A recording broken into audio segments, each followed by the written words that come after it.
Eric looks from me to Tobias and laughs too loudly and for too long. The sound is menacing and grates against me like sandpaper.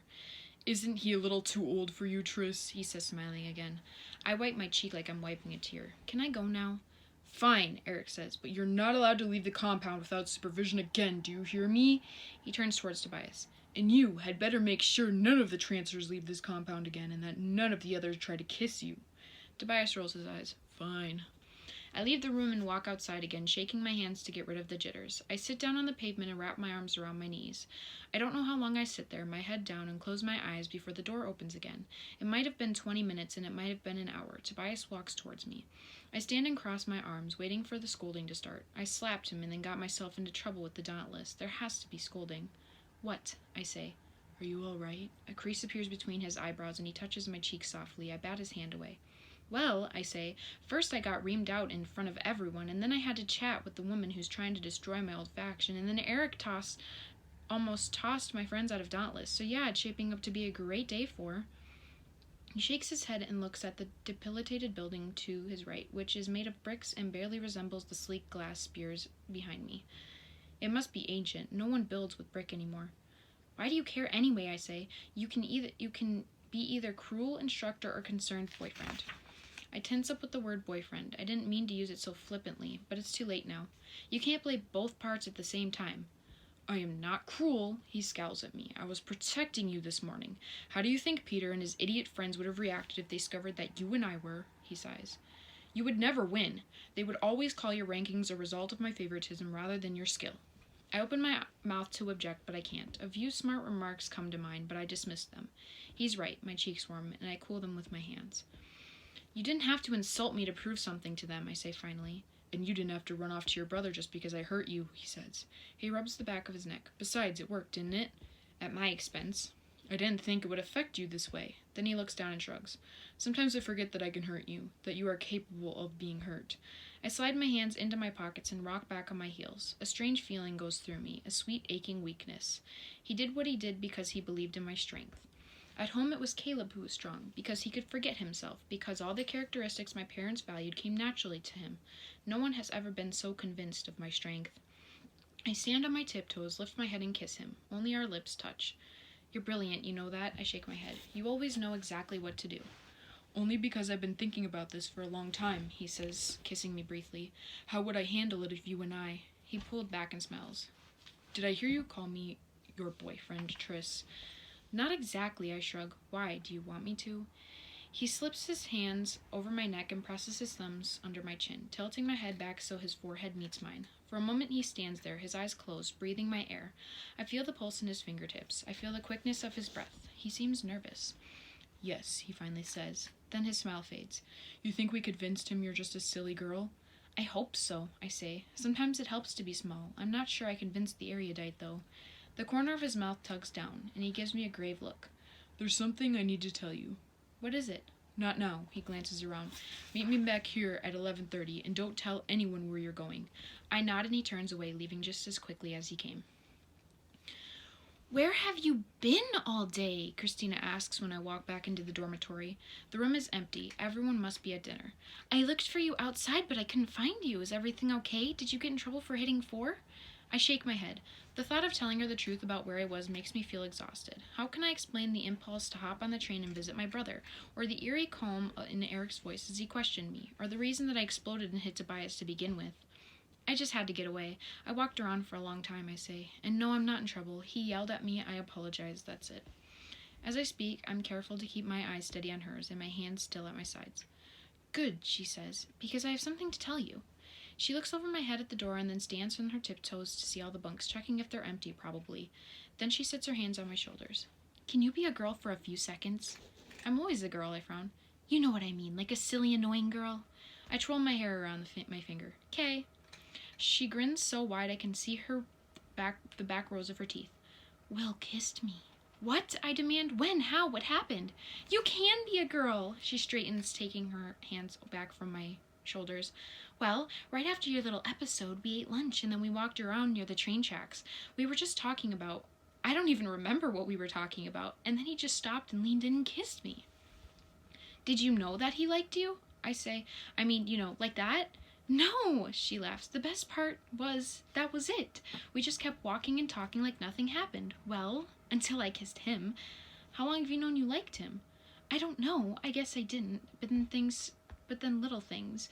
How he puts his arm around me at the funeral, how he opens the door for me when I'm a girl instead of someone who could beat the crap out of him. I laugh. Suddenly I want to tell her about Tobias and everything that happened between us. But the same reason Tobias gave for pretending we aren't together held me back. I don't want her to think that my rank has anything to do with my relationship with him, so I just say, I'm happy for you. Thanks, she says. I'm happy too. And I thought it would be a while before I could feel that way, you know. She sits down on the edge of my bed and looks around the dormitory. Some of the initiates have already packed their things. Soon we'll move into apartments on the other side of the compound. Those with government jobs will move to the glass building above the pit. I won't have to worry about Peter attacking me in my sleep. I won't have to look at Al's empty bed. I can't believe it's almost over, she says. It's like we just got here, but it's also like I haven't seen home in forever. You miss it? I lean into the bed frame. Yeah, she shrugs. Some things are the same, though. I mean, everyone at home is just as loud as everyone here, so that's good. But it's easier there. You always know where you stand with everyone because they tell you. There's no manipulation. I nod. Abnegation prepared me for the aspect of dauntless life. The abnegation weren't manipulative, but they weren't forthright either. I don't think I could have made it through candor initiation, though, she shakes her head. There, instead of simulations, you get lie detector tests all day, every day. And the final test, she wrinkles her nose, they give you this stuff they call truth serum and sit you in front of everyone and ask you loads of personal questions. The theory is if you spill all your secrets, you'll have no desire to lie about anything ever again. Like the worst about you is already open, so why not just be honest? I don't know when I accumulated so many secrets being divergent, fears, how I really feel about my friends, my family, Al, Tobias. Candor initiation would reach things that even the simulation can't touch. It would wreck me. Sounds awful, I say. I always knew I couldn't be candor. I mean, I try to be honest, but then some things you just don't want people to know. Plus, I like to be in control of my own mind. Don't we all? Anyway, she says. She opens the cabinet to the left of our bunk bed and pulls the door open. A moth flutters out. Its white wings carry it toward her face. Christina shrieks so loud I almost jump out of my skin and slaps at her cheeks. Get it off, get it off, get it off, she screams. The moth flutters away. It's gone, I say, and then I laugh. You're afraid of moths? They're disgusting, those papery wings and their stupid bug bodies, she shudders. I keep laughing. I laugh so hard I have to sit down and hold my stomach. It's not funny, she snaps. Well, okay, maybe it is a little. When I find Tobias late that night, he doesn't say anything. He just grabs my hand and pulls me toward the train tracks. He draws himself into a train car as it passes with bewildering ease and pulls me in after him. I fall against him, my cheek against his chest. His fingers slide down my arms and hold me at my elbows as the car bumps along the steel rails. I watch the glass building above the dauntless compound shrink behind us. What is it you need to tell me? I shout over the city of wind. Not yet, he says. He sinks to the floor and pulls me down with him, so he's sitting with his back against the wall, and I'm facing him, my legs trailing to the side on the dusty floor. The wind pushes strands of my hair loose and tosses them over my face. He presses his palm to my face, his index finger sliding behind my ears, and pulls my mouth to his. I hear the screech of the rails as the train slows, which means we must be nearing the middle of the city. The air is cold, but his lips are warm, and so are his hands.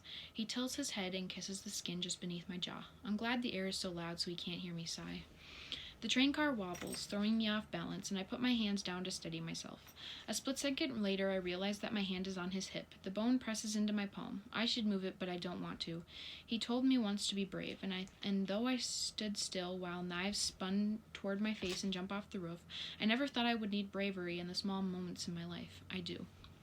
I shift, swinging a leg over him, so I sit on top of him, and with my heartbeat in my throat, I kiss him. He sits up straighter, and I feel his hand on my shoulders. His fingers slip down my spine, and a shiver follows them down to the small of my back. He unzips my jacket a few inches, and I press my hands to my legs to stop them from shaking. I should not be nervous. This is Tobias. Cold air slips around my bare skin. He pulls away and looks carefully at the two tattoos just above my collarbone. His fingers brush over them, and he smiles. Birds, he says. Are they crows? I keep forgetting to ask. I try to return his smile. Ravens, one for each family member, I say. You like them? He doesn't answer. He tugs me closer, pressing his lips to each bird in turn. I close my eyes. His touch is light, sensitive. A heavy, warm feeling like spilling honey fills my body, slowing my thoughts. He touches my cheek. I hate to say this, he says, but we have to get up now. I nod and open my eyes. We both stand, and he tugs me with him to open door of the train. The wind is not as strong now that the train has slowed. It's past midnight, so all the street lights are dark, and the buildings look like mammoths as they rise from the darkness and then sink into it again. Tobias lifts a hand and points at the cluster of buildings. So far away, they are the size of a fingernail. They are only bright spots in the dark sea around us. Erudite headquarters again. Apparently the city ordinance don't mean anything to them, he says, because their lights will be on all night. No one else has noticed, I say, frowning. I'm sure they have, but they haven't done anything to stop it. It may be because they don't want to cause a problem over something so small, Tobias shrugs, but the tension in his features worries me. But it made me wonder what the erudite are doing that requires nightlight.